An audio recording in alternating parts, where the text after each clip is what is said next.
Um ano atrás, o maior jogador de futebol da história nos deixou. Hoje, relembramos a carreira daquele que recebeu o título de rei do futebol.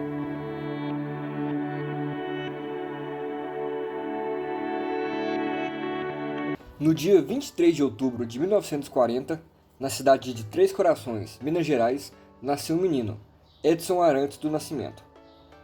Filho do jogador João Ramos do Nascimento, o Dondinho, e de Celeste Arantes, Edson tinha dois irmãos mais novos, Jair Arantes do Nascimento, o Zoca, e Maria Lúcia do Nascimento Magalhães. Com 3 anos, Pelé se mudou para São Lourenço, onde seu pai jogaria pelo Vasco de São Lourenço. Quando Dondinho se transferiu para o Bauru, Edson foi junto. Brincando com os meninos de sua idade, sempre que ia no gol, Edson fazia referência ao goleiro do Vasco de São Lourenço, que tinha o apelido de Bilé. Os colegas de Edson não entendiam a referência e, brincando, começaram a chamá-lo do apelido que levaria para o resto da eternidade, Pelé. Edson não gostou do apelido, então é claro que o apelido pegou. O apelido, somado à sua habilidade, rapidamente chamaram a atenção das pessoas da cidade, que já viam que aquele menino era diferente.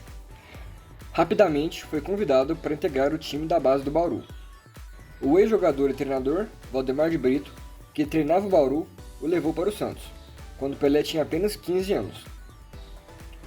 Chegando já com status de promessa, Pelé estreou pelo Santos em 7 de dezembro de 1956, contra o Corinthians de Santo André, e marcando 2 gols na vitória por 7-1. Com apenas 10 meses de carreira, Pelé foi convocado para a seleção brasileira. Foi artilheiro do Campeonato Paulista daquele ano e artilheiro da temporada, com 57 gols.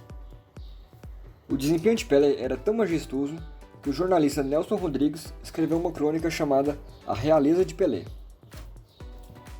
Seu primeiro título foi o Campeonato Paulista de 1958, que ele terminou com 58 gols. Nesse ano, a Inter de Milão tentou contratar o jogador, o que não aconteceu. Nesse mesmo ano, Pelé disputou e venceu sua primeira Copa do Mundo, mas vamos falar especificamente do Pelé em Copas mais pra frente.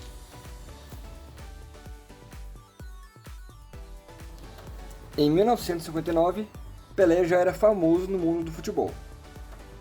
O Santos fez uma excursão pela América, e em seguida pela Europa. Destaques para a vitória por 7-1 contra a Inter de Milão, com 4 gols de Pelé, e 5-1 contra o Barcelona, sendo 2 deles marcados por Pelé. Nessa excursão, Pelé chegou ao seu 200º gol, contra o Hamburgo. Contra o Real Madrid, time que tinha ganhado 4 Champions League seguidas e viria a ganhar a seguinte, o Santos perdeu por 5-3, com o primeiro gol sendo marcado por Pelé. Os merengues cogitaram contratar Pelé, mas o negócio acabou não acontecendo. Retornando ao Brasil, o Santos voltou às competições nacionais, com Pelé sendo artilheiro pela 3ª vez seguida do Campeonato Paulista. Durante o campeonato, Pelé substituiu o goleiro Lalá, que se lesionou e atuou como goleiro, algo que ficou famoso em relação ao rei do futebol. Ele ainda jogaria mais 3 vezes como goleiro, e não levaria gol em nenhuma das partidas. Em 1960, Pelé foi novamente artilheiro das competições que disputou. Em 1961, Pelé marcou 110 gols. Nesse ano, o Santos venceu a Taça Brasil, que anos mais tarde viria a ser considerada como o Campeonato Brasileiro. Em 1962, o Santos de Pelé conquistou a primeira Libertadores de um time brasileiro. Conquistaram, também, o Mundial de Clubes, ao vencer o Benfica por 3-2 e 5-2. Nesse ano, Pelé marcou seu gol de número 500. O Santos venceu novamente a Taça Brasil, contra o Botafogo, que era outro time que formava a base de jogadores da seleção campeã daquele ano. Em 1963, Pelé foi o artilheiro do Campeonato Paulista pela 7ª vez consecutiva. O Santos venceu sua segunda Libertadores e enfrentou o Milan no Mundial de Clubes, em uma melhor de 3, modo comum de disputa na época. No primeiro jogo, vitória do Milan por 4-2. Adivinhe quem fez os 2 gols do Santos? No segundo jogo, vitória santista, pelo mesmo placar. No terceiro jogo, vitória santista por 1-0, e o Santos se tornou bicampeão mundial. Além disso, venceram pela terceira vez a Taça Brasil. Adivinhem quem foi o artilheiro do Campeonato Paulista de 1964? Se você falou Pelé, acertou. Pelé marcou 34 gols. Nesse ano, o Santos venceu sua quarta Taça Brasil seguida. Em 1965, Pelé marcou seu gol de número 700. O Santos foi campeão paulista, e para surpresa de ninguém, Pelé foi o artilheiro da competição, com 49 gols. No mesmo ano, o Santos venceu mais uma vez a Taça Brasil, a quinta seguida. Em 1966, em suas infindáveis excursões, o Santos visitou diversos países, e a presença de Pelé já era motivo de parar o país. Nos Estados Unidos, o recorde público até então foi para ver Pelé. Ainda no mesmo ano, Pelé conquistou o torneio Rio-São Paulo. Em 69, o Santos fez uma excursão pela África, e o já bicampeão mundial Pelé era mais que um jogador, mas um evento. Em um jogo no Congo, quase metade de uma cidade parou para vê-lo jogar. Foi em 69 que Pelé parou uma guerra. A Nigéria estava em guerra civil. O conflito cessou e a partida aconteceu, sendo reiniciado depois. Há quem conteste essa história, ou ao menos parte dela, mas por se tratar de Pelé, não é impossível que tenha ocorrido pelo menos de forma semelhante. Foi também em 69 que Pelé marcou seu 1000º gol, contra o Vasco, de pênalti. A comemoração foi generalizada, e o jogo foi paralisado por 20 minutos. Pelé deu uma volta olímpica ao redor do estádio, com uma camisa do Vasco com o número 1000. Em 71, Pelé disputou sua 1000ª partida, sendo o quarto jogador a atingir essa marca. Em 74, Pelé se aposentou de clubes brasileiros. Após verificar que suas finanças não estavam boas, assinou no ano seguinte com o New York Cosmos, após longa movimentação diplomática por parte dos Estados Unidos e do Brasil. As atenções do mundo se voltaram para os Estados Unidos. O interesse pelo futebol por lá aumentou significativamente. Atuando pelo time americano, Pelé marcou 37 gols e deu 30 assistências. Pelé se aposentou oficialmente em 1º de outubro de 1977, em um jogo entre Cosmos e Santos. Pelé pela seleção. A primeira atuação de Pelé pela seleção foi pela Copa Roca, que é o equivalente hoje ao Superclássico das Américas. A Copa Roca consistia de 2 partidas contra a Argentina. No primeiro jogo, Pelé marcou, mas o Brasil perdeu por 2-1. No segundo jogo, Pelé marcou mais uma vez, e o Brasil venceu por 2-0, sagrando-se campeão. Foi o primeiro título de Pelé pela seleção. Pelé ainda jogou 4 jogos pela seleção antes de sua primeira Copa. Copa de 58. Pelé quase ficou de fora dessa Copa. Não pelo futebol, afinal, nessa época, Pelé já estava consolidado como um dos grandes jogadores brasileiros, mesmo com tão pouca idade. Um psicólogo foi contratado para traçar o perfil de inteligência e equilíbrio emocional dos jogadores que poderiam ser convocados. Pelé, jovem e imaturo para muitas coisas da vida, ficou abaixo do considerado aceitável, e o psicólogo recomendou que ele não fosse convocado. Felizmente, a recomendação não foi seguida, e Pelé integrou a seleção convocada para a Copa do Mundo de 58 na Suécia. Foi nessa Copa que Pelé começou a jogar com a camisa 10. O jogador começou na reserva nos 2 primeiros jogos.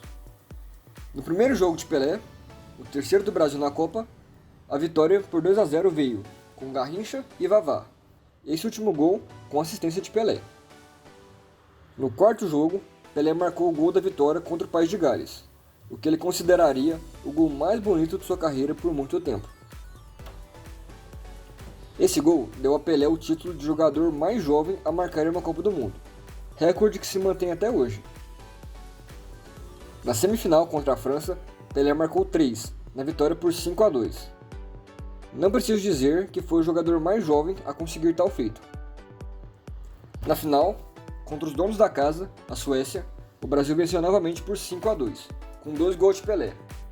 Nesse jogo, Pelé marcou um gol antológico, chapelando o zagueiro e chutando antes que a bola tocasse o chão.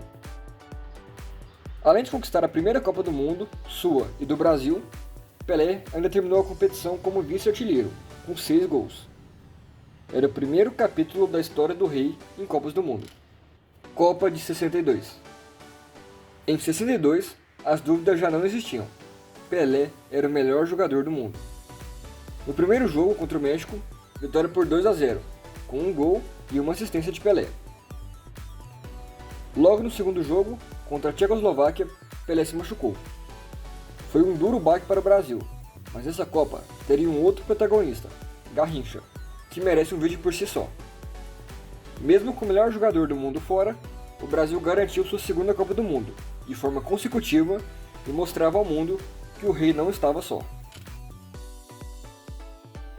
Copa de 66. Os bicampeões, que contavam com Pelé, Garrincha, Tostão, Jairzinho e Djalma Santos, chegavam como favoritos para mais uma Copa. O Brasil estava no topo. Mas essa Copa não estava destinada ao Brasil, que fez apenas 3 jogos na competição. Venceu a Bulgária por 2-0, com gols de Pelé e Garrincha, e perdeu para a Hungria e Portugal, ambos por 3-1. Pelé se machucou contra a Bulgária e ficou fora do jogo contra a Hungria. Pelé voltou no jogo contra Portugal, mas novamente saiu de campo devido a fortes entradas dos jogadores portugueses.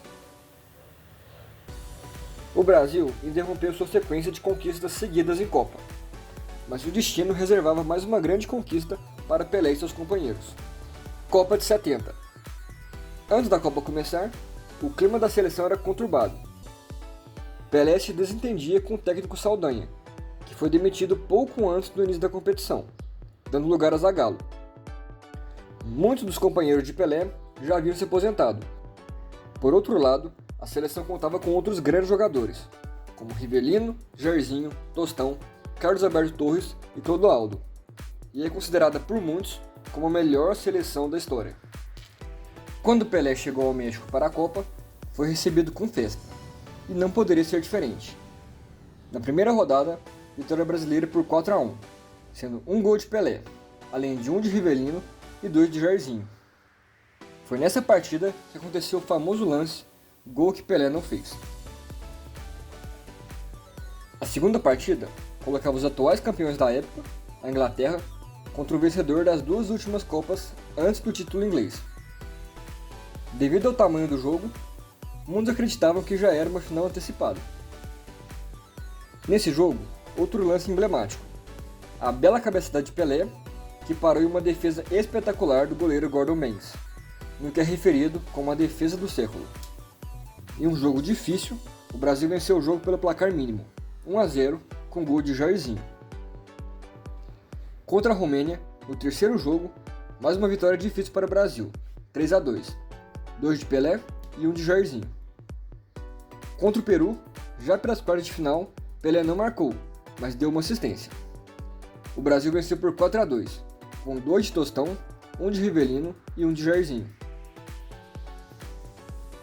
Na semifinal, o Brasil enfrentou o seu algoz da Copa de 50, o Uruguai. Nessa partida, outro lance emblemático de Pelé. Ao perceber o goleiro saindo para pressionar, Pelé deixa a bola passar, recuperando à frente e errando o gol por muito pouco. O Brasil venceu por 3-1, com gols de Clodoaldo, Jairzinho e Rivelino, que contou com a assistência de Pelé. Na grande final, o Brasil enfrentou a forte Itália. E mais um lance emblemático. Após abrir o placar, Pelé comemorou, e junto com Jairzinho, protagonizaram uma das fotos mais épicas da história do futebol. O Brasil ainda marcou mais 3, com Gerson, Jairzinho e Carlos Alberto. Esses 2 últimos com assistência de Pelé. O gol de Carlos Alberto é amplamente conhecido, você já deve ter visto por aí. O Brasil conquistou o tricampeonato e ficou com a taça Jules Rimet. Pelé, tricampeão mundial, recebeu a bola de ouro da competição. Até hoje, Pelé é o único a vencer 3 Copas do Mundo. Pelé se despediu da seleção no ano seguinte, em 71, em 2 jogos.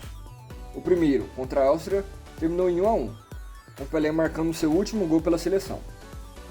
Pelé jogou apenas a primeira parte do jogo, e no intervalo deu uma volta olímpica com uma coroa na cabeça. enquanto era ovacionado pelos mais de 110 mil torcedores. Na segunda partida, contra a Iugoslávia, o mesmo se repetiu. Pelé jogou apenas o primeiro tempo e deu a volta olímpica no campo, com torcedores pedindo que Pelé continuasse. Nesse jogo, houve mais de 138 mil pessoas. Era o fim do reinado de Pelé dentro de campo, mas a majestade jamais o abandonaria.